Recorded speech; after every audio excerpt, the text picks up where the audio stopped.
इस वक्त दुबई में क़यामत सुगरा के मनाजिर दिखाई दे रहे हैं। ईरान ने जो हमला किया है अमरीकी बेसिस पर, वहां उसने 500 से ज्यादा फौजियों को उड़ा के रख दिया है और इन फौजियों में बड़े बड़े कमांडर भी शामिल हैं। ईरान ने जब अपने मिसाइल दागे इन बेसिस के ऊपर, तो वहां से बहुत बड़ी तादाद में फौजी फरार होकर दुबई के होटलों में और मुख्तलिफ मकामात पर जाकर छुप गए। लेकिन ईरान ने उनको छोड़ा नहीं।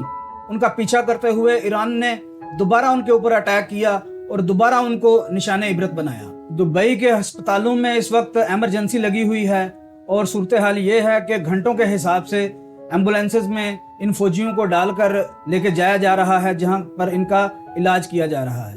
लेकिन ये बताया जा रहा है कि अमरीकी फौजियों की हालतें इतनी ज़्यादा ख़राब हैं कि बहुत बड़ी तादाद में कैजुअलिटीज़ जो हैं वो मुमकिन हैं।